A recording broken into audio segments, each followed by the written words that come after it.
وہ سفر کے مہینے میں کالے چنوں کا صدقہ دینا کبھی نہیں بھولتے۔ ماہ سفر کے علاوہ جتنے بھی اسلامی مہینے ہیں ان میں سفید چیزوں کا صدقہ دینا سب سے زیادہ افضل مانا جاتا ہے، لیکن سفر کے مہینے میں سفید نہیں بلکہ کالی چیزوں کا صدقہ دینا زیادہ افضل مانا جاتا ہے، کیونکہ سفر کا مہینہ باقی 11 مہینوں کی نسبت بالکل جدا ہے۔ جیسا کہ آپ نے بھی سفر کے مہینے کے بارے میں ضرور سنا ہوگا کہ سفر کے مہینے میں آسمان سے بلائیں نازل ہوتی ہیں، اور آسمان سے نازل ہونے والی یہ بلائیں جیسے ہی زمین پر اترتی ہیں تو یہ ایسے لوگوں کو تلاش کرنے لگتی ہیں جن پر یہ آسانی سے سوار ہو سکیں۔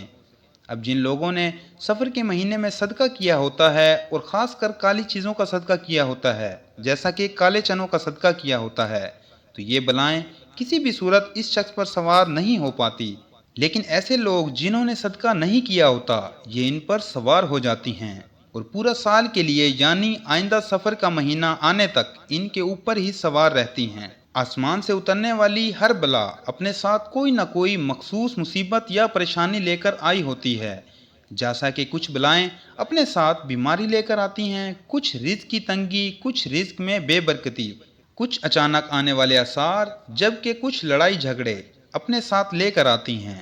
اب اگر کسی شخص پر ایسی بلا سوار ہو جائے جو اپنے ساتھ رزق کی تنگی لے کر آئی ہو تو وہ شخص سخت غربت اور رزق کی تنگی کا شکار ہو جاتا ہے۔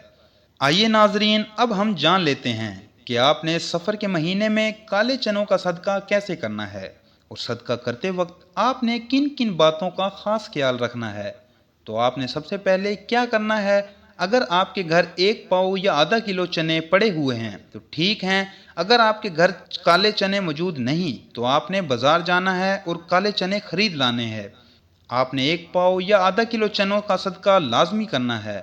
کالے چنوں کو لانے کے بعد آپ نے ان چنوں کو اپنے پاس رکھ لینا ہے، اور باوضو ہو کر سب سے پہلے آپ نے نبی کریم صلی اللہ علیہ وآلہ وسلم کی ذات اقدس پر 11 بار درود پاک پڑھنا ہے۔ درود پاک آپ کوئی سا بھی پڑھ سکتے ہیں۔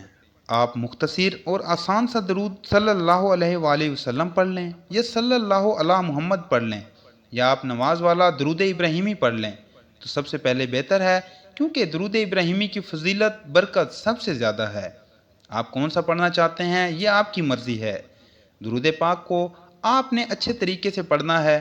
نبی کریم صلی اللہ علیہ وآلہ وسلم کے پاک فرمان کا مفہوم ہے، جو شخص مجھ پر 1 مرتبہ درود بھیجتا ہے اللہ تعالیٰ اس پر 10 رحمتیں نازل فرماتا ہے، اس کے 10 گناہ مٹا دیتا ہے، اس کے 70 درجات بلند کر دیتا ہے۔ اس کے علاوہ درود شریف کثرت سے پڑھا جائے تو پریشانیوں سے نجات ملتی ہے۔ درود پاک پڑھنے کے بعد آپ نے اپنے خاص مقصد کے لیے دعا کرنی ہے۔ ہر انسان کی حاجت الگ ہوتی ہے، ہر انسان کی خواہش الگ ہوتی ہے، ہر انسان کی پریشانی الگ ہوتی ہے۔ اگر آپ دولت چاہتے ہیں، رزق چاہتے ہیں، آپ سارا سال بلاؤں سے محفوظ رہنا چاہتے ہیں تو اس کے لیے پڑھ لیں۔ اس کے علاوہ جو بھی مقصد ہے، جو بھی حاجت ہے، اپنے مقصد کی نیت کرتے ساتھ ہی فوری طور پر آپ نے 1 بار اعوذ باللہ من الشیطان الرجیم بسم اللہ الرحمن الرحیم پڑھنی ہے۔ اب آپ نے کرنا کیا ہے، جو کالے چنے آپ نے اپنے پاس رکھے ہوئے ہیں ان کے اوپر آپ نے یہ وظیفہ پڑھنا ہے، اور پھر آپ نے ان کالے چنوں کا صدقہ کر دینا ہے۔ جس مقصد کے لیے یہ صدقہ کر رہے ہیں وہ مقصد آپ کا پورا ہو جائے گا۔ اب آپ نے سب سے پہلے نمبر پر جو وظیفہ پڑھنا ہے وہ وظیفہ قرآن پاک کی ایک سورت کا وظیفہ ہے، اور یہ قرآن پاک کی سب سے چھوٹی سورت ہے۔ کمالات بہت زیادہ ہیں، اور یہ سورت کون سی ہے؟ یہ سورت سورۃ الکوثر ہے۔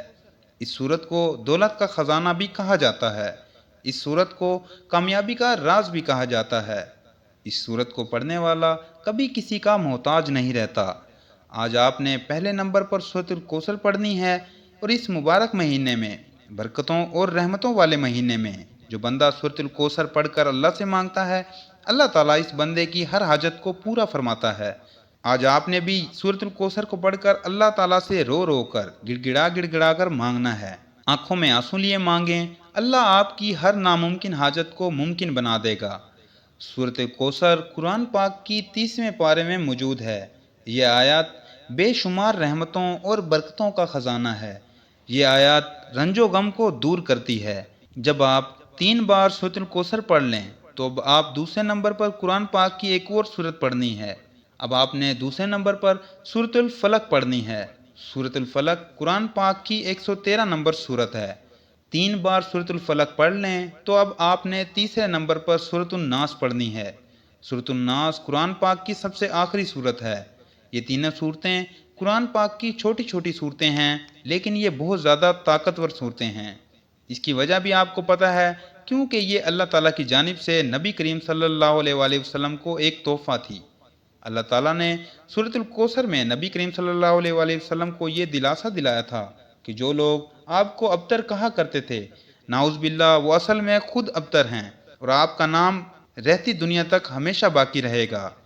یہی چیز سورۃ الکوثر کو قرآن پاک کی سب سے چھوٹی اور سب سے طاقتور ترین سورت بنا دیتی ہے۔ اس طرح اگر سورۃ الناس اور سورۃ الفلق کی بات کریں تو یہ دونوں بھی بہت چھوٹی چھوٹی صورتیں ہیں، لیکن بے حد طاقتور ہیں۔ سورۃ الناس اور سورۃ الفلق پڑھنے والا شخص انسان اور جنوں کے شر سے، حسد سے محفوظ ہو جاتا ہے۔ آسمانی بلائیں اس پر نازل ہونے کا بھی سوچ نہیں سکتی۔ اچانک آنے والی مصیبتوں سے انسان مکمل طور پر محفوظ ہو جاتا ہے۔ جب آپ 3 بار سورۃ الکوثر، سورۃ الفلق اور سورۃ الناس پڑھ لیں تو اس کے بعد آپ نے پھر سے 3، 7 یا 11 بار وہی درود پاک پڑھنا ہے جو آپ نے شروع میں پڑھا تھا۔ اب آپ کا عمل مکمل ہو چکا ہے۔ جب آپ یہ سارا عمل کر لیں تو اس کے بعد آپ نے کیا کرنا ہے؟ سب سے خاص بات یہ ہے، اب آپ نے کرنا یہ ہے کہ جو آپ کے سامنے چنے رکھے ہوئے ہیں ان کو آپ نے صدقہ کر دینا ہے۔ کالے چنوں کو آپ نے صدقہ کس طریقے سے کرنا ہے یہ بھی نوٹ فرما لیں۔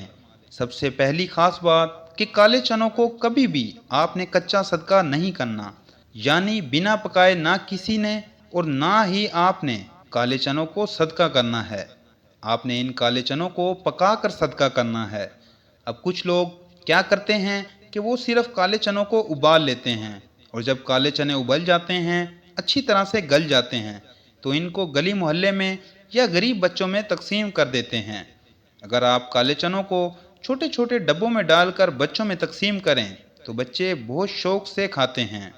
اس طرح اب ان کالے چنوں پر نمک وغیرہ ڈال کر اور ڈبے بنا کر بھی بچوں میں تقسیم کر سکتے ہیں، یا آپ کالے چنوں کو ابال کر تقسیم کرتے ہیں تو بچے بھی خوشی سے لے لیتے ہیں، یا کالے چنوں کو سالن پکا کر غریبوں کو روٹی کے ساتھ کھانا کھلا دیں تو بھی بہتر ہے۔ یہ طریقوں میں آپ کسی بھی طریقے سے صدقہ کر سکتے ہیں۔ جیسے ہی آپ کالے چنوں کا صدقہ کر کے گھر میں داخل ہوں گے تو آپ کو اپنی آنکھوں پر یقین نہیں آئے گا۔